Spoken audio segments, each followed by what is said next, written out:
कधी लावायचा. मुद्दा की अण्णाभाऊ साठेचंही त्या स्वातंत्र्याला समर्थन नव्हतं.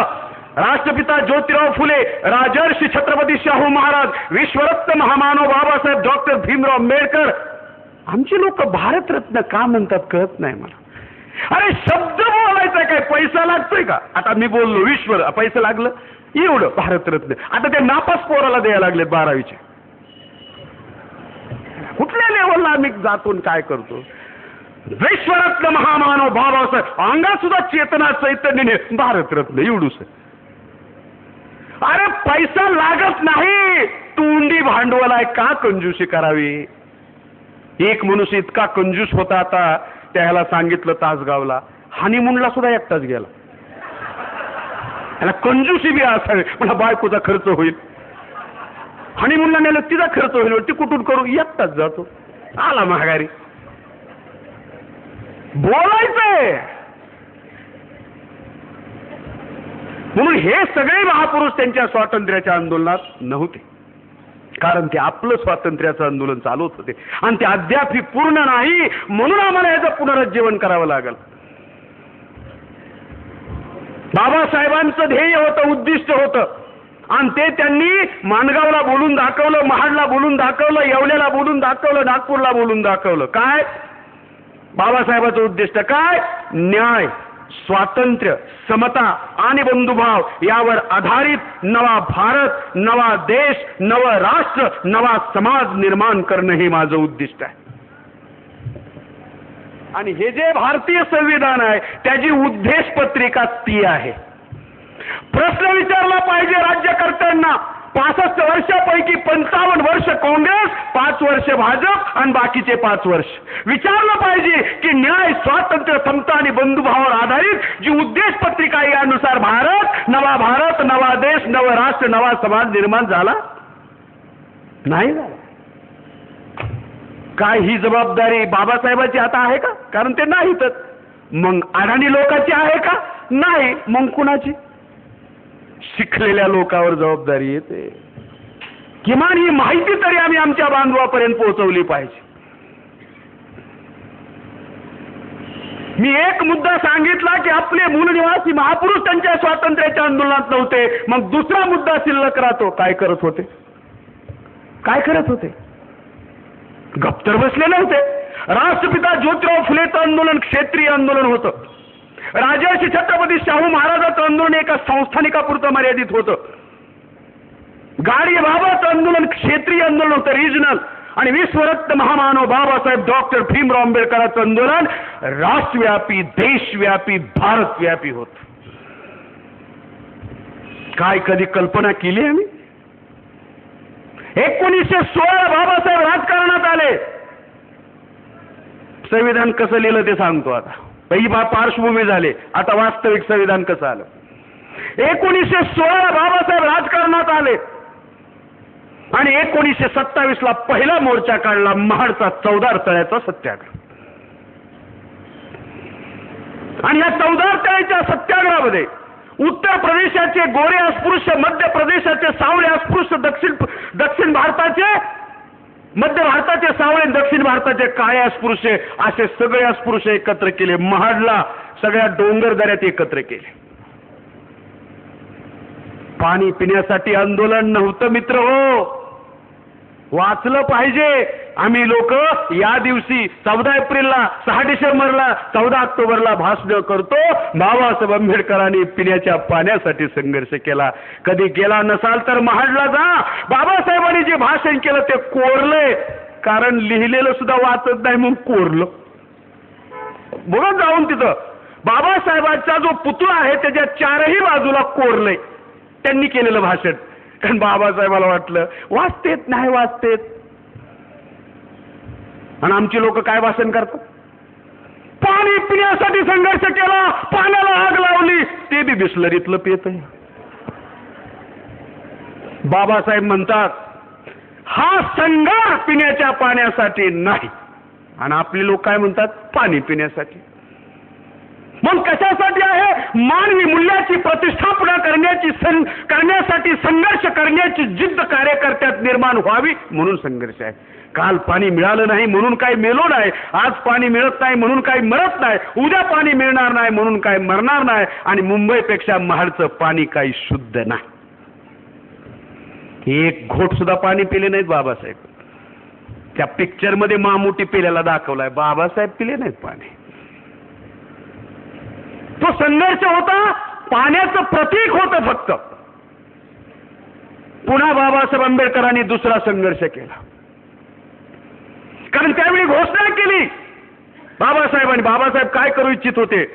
आम्ही हिंदू आहोत, तुमच्या धर्माचे आहोत, तुमचे धर्म बांधव आहोत, अरे तुम्ही सर्वजण ह्या तळ्यात पाणी पिता, आम्हालाही पिऊ द्या.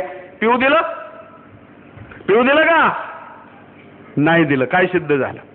पुन्हा सांगतो, अरे या तळ्यात जनावर पाणी पितात, गाई म्हशी बैल, आम्ही पिऊ द्या, तुमच्या धर्माचं आहे. पिऊ दिलं? नाही दिलं. पुन्हा सांगतो, अरे या तलावात डुकरं कुत्री मांजरं पाणी पितात, जी तुमच्या धर्माची नाहीत, आम्हाला पिऊ द्या, तुमच्या धर्माचा. पिऊ दिलं? मग लोकांना वाटतं आला नाही, वाटतं त्यांच्या धर्माचं. थोडं वाटलं. मी 27चं सांगतोय, त्यानंतर 56ला धर्मांतर, अजून पक्क वाटाना 27ला किती वाटलं असेल, म्हणून थोडं वाटलं.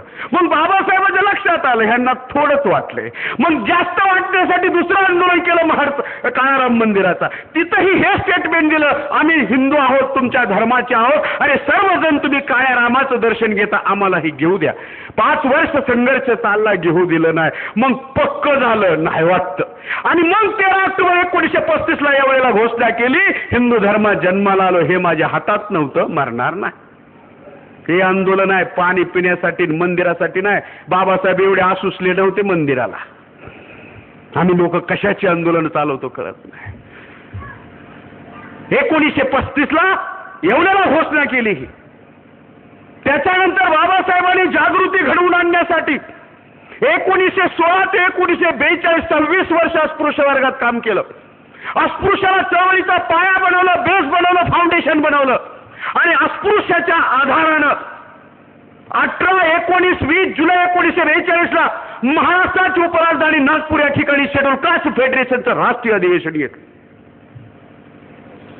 75,000 कार्यकर्ते होते, 50,000 पुरुष, 25,000 महिला. बाबासाहेबांनी दम दिलता पुरुषांना, एक तरी महिला सोबत आणायची. एकटं यायचंच नाही, आई, बायको, बहीण, मुलगी. पण लोक वाचतात. 25,000 महिला आल्या आणि 50,000 पुरुष, याचा अर्थ 25,000 टांग मारली बाबासाहेबाला. दुसऱ्याला नाही, बाबासाहेबाला टांग मारणारी लोक आहे. परंतु हिथं मात्र निम्यानं महिला दिसतात. कारण महिलांना डावलून, महिलांना वगळून, महिलांना बाजूला ठेवून, महिलांना घरात ठेवून, महिलांना गुलाम ठेवून तुम्ही चळवळ आंदोलन चालवू शकत नाही. कारण महिलांमध्ये पुरुषापेक्षा 8 पट ऊर्जा जास्त आहे. महिलांनी तरी टाळ्या वाजवायला पाहिजे. सगळ्यात मोठी शक्ती आहे महिला, आणि आम्ही त्यांना गुलाम बनवून ठेवलं. 75,000 कार्यकर्ते, 25,000 महिला, 50,000 पुरुष. आणि त्या अधिवेशनात बाबासाहेबांनी घोषणा केली, ऐका, आपला संघर्ष सत्ता आणि संपत्तीसाठी नाही. लावून बघा आज जरा ताडून कुठं.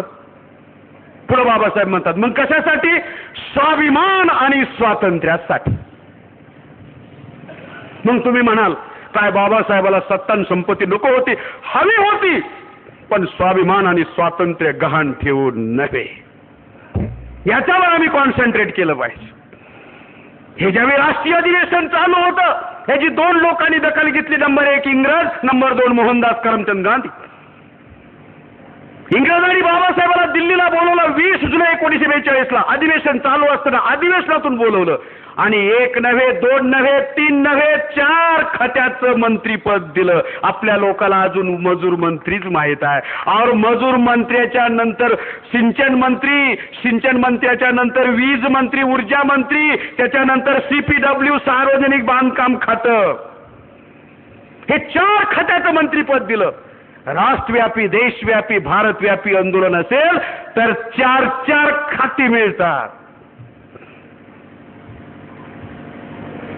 बाबासाहेब ऊर्जा मंत्री 1942ला झाले, आणि त्यांनी ब्लू प्रिंट तयार केली. 2000 साली भारताची लोकसंख्या किती असेल आणि वीज किती लागेल नियोजन करून ठेवलंय. पण केवळ बाबासाहेब हे अस्पृश्य होते, महार जातीचे होते म्हणून वाचलं नाही. संविधानाला सुद्धा शंकराचार्य म्हणतो संविधान खूप चांगलं आहे पण अस्पृश्यानं लिहिलंय, कशी पूजा करतील ते. म्हणून त्याचा प्रचार प्रसार झाला पाहिजे. आम्हाला ह्या सगळ्या गोष्टी तपशीलवार कळायला पाहिजे मित्र. रिस्क घेऊन हे सांगावं लागतं. आम्हाला हे समजलं पाहिजे की नेमकं आंदोलन काय आहे, चळवळ कशाला म्हणतात. दुसरे सिंचन मंत्री होते, पाटबंधारे मंत्री. त्यांनी 2000 साली भारतामध्ये शेतीला किती पाणी लागल याची ब्ल्यू प्रिंट तयार केली. भारतात 2 प्रकारच्या नद्या आहेत.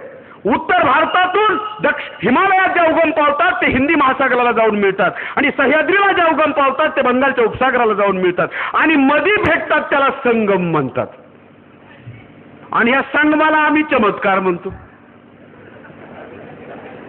सुट्टे पैसे. आता सुट्टे पैसे मासे तरी खातात. अरे भाकरी टाकली तर मासे तरी खातील पण सुट्टे पैसे. मग हे ब्राह्मणांनी पाहिलं, हे निसर्गतः 2 नद्या एकत्र आल्या, हे लोक संगम म्हणतात, दैवी चमत्कार म्हणतात, दान दक्षिणा देतात. आपण 3 नद्या एकत्र आणू. अलाहाबादला 3 आणल्या, गंगा, जमुना, सरस्वती. मग त्यांना विचारलं सरस्वती कुठं दिसत नाही, गुप्त झाली म्हणली. मग सॅटेलाइट मधून पाहिली, वास्तव सॅटेलाइट मधून बी दिसत नाही, अंतर्धान पावली म्हणली. नाहीच तर दिसेल कशी. ब्ल्यू प्रिंट तयार केली. मजूर मंत्री झाले त्यावेळी 8.33% प्रतिनिधित्व आरक्षण अधिकार दिले नोकऱ्यामध्ये. ह्या सगळ्या व्यवस्था बाबासाहेबांनी केल्या. 4 खात्याचं मंत्रीपद. राष्ट्रव्यापी आंदोलन असेल तर काय होतं, देशव्यापी आंदोलन असेल तर काय होतं, स्वाभिमानी आंदोलन असेल तर काय होतं, स्वावलंबी आंदोलन असेल तर काय होतं, याचा नमुना. आम्ही काय शिकायचं महापुरुषाकडून. इतिहास यासाठी न शिकायचा ना. इतिहासाला डावलून आम्ही कसे पुढे जाणार. दुसरी दखल गांधीने घेतली. गांधीच्या लक्षात आलं अरे 1916ला डॉक्टर आंबेडकर शून्य होते. मला गोखले रानोडेचं आंदोलन वारसा हक्काने मिळालं होतं.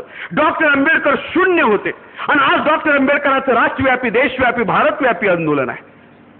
आणि आज त्यांना ह्या भारतव्यापी, देशव्यापी, राष्ट्रव्यापी आंदोलनामुळे 4 खात्याचं मंत्रीपद मिळालं. आज फक्त अस्पृश्याचं समर्थन आहे तर 4 खाती मिळाली. उद्या एसटीनं समर्थन दिलं, परवा ओबीसीनं समर्थन दिलं, नंतर धर्मांतरित लोकांनी दिलं, नंतर महिलांनी दिलं तर ते देशाच्या सर्वोच्च पदावर जातील. आणि हे केव्हा होईल, इंग्रज भारतात राहिले तर होते. म्हणून राहता कामा नये. म्हणून 9 ऑगस्ट 1942ला गांधीनं मुंबईच्या गवालिया टँक करून